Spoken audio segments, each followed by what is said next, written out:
السلام علیکم ورحمۃ اللہ وبرکاتہ۔ نحمدہ ونصلی علی رسولہ الکریم، اما بعد، الصلاۃ والسلام علیک یا رسول اللہ، الصلاۃ والسلام علیک یا حبیب اللہ، الصلاۃ والسلام علیک یا خیر خلق اللہ، وعلی آلک واصحابک یا نور اللہ صلی اللہ تعالی علیہ وسلم۔ مسائل روزہ میں ہم آج آپ کی خدمت میں وہ مسائل لے کر حاضر ہوئے ہیں کہ جن میں اگر روزہ ٹوٹ جائے تو صرف قضا لازم آئے گی۔ تو مسئلہ ہے کہ یہ گمان تھا کہ صبح نہیں ہوئی اور کھایا پیا یا جماع کیا، بعد کو معلوم ہوا کہ صبح ہو چکی ہے، یا کھانے پینے پر مجبور کیا گیا یعنی اکراہ شرعی پایا گیا، اگرچہ اپنے ہاتھ سے کھایا ہو تو صرف قضا لازم ہے، یعنی اس روزے کے بدلے میں ایک روزہ رکھنا پڑے گا۔ بھول کر کھایا یا پیا یا جماع کیا تھا، یا نظر کرنے سے انزال ہوا تھا، یا احتلام ہوا یا قے ہوئی، اور ان سب صورتوں میں یہ گمان کیا کہ روزہ ٹوٹ گیا اور اب قصداً کھا لیا تو صرف قضا فرض ہے۔ کان میں تیل ٹپکایا یا پیٹ یا دماغ کی جھلی تک زخم تھا، اس میں دوا ڈالی کہ پیٹ یا دماغ تک پہنچ گئی، یا ناک سے دوا چڑھائی، یا پتھر، کنکری، مٹی، روئی، کاغذ، گھاس وغیرہ ایسی چیزیں کھائی جس سے لوگ گھن کرتے ہیں، یا رمضان میں بلا نیت روزہ روزے کی طرح رہا، یا صبح کو نیت نہیں کی تھی، دن میں زوال سے پہلے نیت کی اور بعد نیت کے کھا لیا، یا روزے کی نیت تھی مگر رمضان کے روزے کی نیت نہ تھی،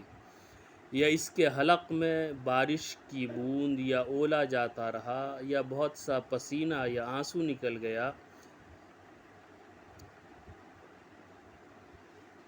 یا بوسہ لیا، یا عورت کے ہونٹ چوسے، یا عورت کا بدن چھوا اگرچہ کوئی کپڑا حائل ہو مگر پھر بھی بدن کی گرمی محسوس ہوتی ہو، اور ان سب صورتوں میں انزال بھی ہو گیا، یا ہاتھ سے منی نکالی، یا مباشرت فاحشہ سے انزال ہو گیا، یا ادائے رمضان کے علاوہ اور کوئی روزہ فاسد کر دیا اگرچہ وہ رمضان ہی کی قضا ہو،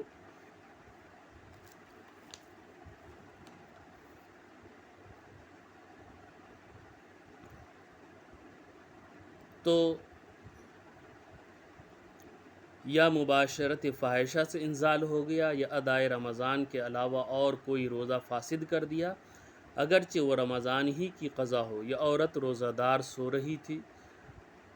سوتے میں اس سے وطی کی گئی، یا صبح کو ہوش میں تھی اور روزے کی نیت کر لی تھی پھر پاگل ہو گئی اور اسی حالت میں اس سے وطی کی گئی، یا یہ گمان کر کے کہ رات ہے سحری کھا لی، یا رات ہونے میں شک تھا اور سحری کھا لی حالانکہ صبح ہو چکی تھی، یا یہ گمان کر کے کہ آفتاب ڈوب گیا ہے افطار کر لیا حالانکہ ڈوبا نہ تھا، یا دو شخصوں نے شہادت دی کہ آفتاب ڈوب گیا اور دو نے شہادت دی کہ دن ہے اور اس نے روزہ افطار کر لیا، بعد میں معلوم ہوا کہ غروب نہیں ہوا تھا، ان سب صورتوں میں صرف قضا لازم ہے، کفارہ نہیں۔ مسافر نے اقامت کی، حیض و نفاس والی عورت پاک ہو گئی، مجنوں کو ہوش آ گیا، مریض تھا اچھا ہو گیا، جس کا روزہ ٹوٹ گیا اگرچہ جبراً کسی نے توڑوا دیا، یا غلطی سے پانی وغیرہ کوئی چیز حلق میں چلی گئی، یا کافر تھا مسلمان ہو گیا، نابالغ تھا بالغ ہو گیا، رات سمجھ کر سحری کھائی تھی حالانکہ صبح ہو چکی تھی، غروب آفتاب سمجھ کر افطار کر دیا حالانکہ دن باقی تھا، تو ان سب صورتوں میں جو کچھ دن باقی رہ گیا ہے اسے روزے کے مثل گزارنا واجب ہے، اور نابالغ جو بالغ ہوا یا کافر تھا مسلمان ہوا ان پر اس دن کی قضا واجب نہیں، باقی سب پر قضا واجب ہے۔ نابالغ دن میں بالغ ہوا یا کافر دن میں مسلمان ہوا اور وہ وقت ایسا تھا کہ روزے کی نیت ہو سکتی تھی اور نیت کر بھی لی، پھر وہ روزہ توڑ دیا تو اس دن کی قضا اس پر واجب نہیں ہے۔ بچے کی عمر 10 سال کی ہو جائے اور اس میں روزہ رکھنے کی طاقت ہو تو اس سے روزہ رکھوایا جائے، نہ رکھے تو مار کر رکھوائیں، اور اگر پوری طاقت دیکھی جائے اور رکھ کر توڑ دیا تو قضا کا حکم نہیں دیں گے، اور نماز توڑے تو پھر سے پڑھوائی جائے گی۔ حیض و نفاس والی عورت صبح صادق کے بعد پاک ہو گئی، اگرچہ ذخوہ کبریٰ سے پیشتر اور روزے کی نیت کر لی تو آج کا روزہ نہ ہوا،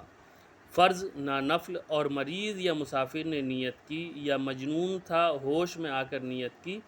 تو ان سب کا روزہ ہو گیا۔ صبح سے پہلے یا بھول کر جماع میں مشغول تھا، صبح ہوتے ہی یاد آنے پر فوراً جدا ہو گیا تو کچھ نہیں، اور اسی حالت پر رہا تو قضا واجب ہے، کفارہ نہیں۔ مسئلہ ہے کہ میت کے روزے قضا ہو گئے تھے تو اس کا ولی اس کی طرف سے فدیہ ادا کر دے، یعنی جب کہ وصیت کی اور مال چھوڑا ہو، ورنہ ولی پر ضروری نہیں، اگر فدیہ دے دے گا مرحومین کی جانب سے تو بہتر ہے، ثواب پائے گا انشاءاللہ عز و جل۔ جن صورتوں میں قضا روزہ توڑنے پر کفارہ لازم ہے اس کے مسائل ہم آپ کی خدمت میں لے کر پھر حاضر ہوں گے اگلے ایپیسوڈ میں۔ السلام علیکم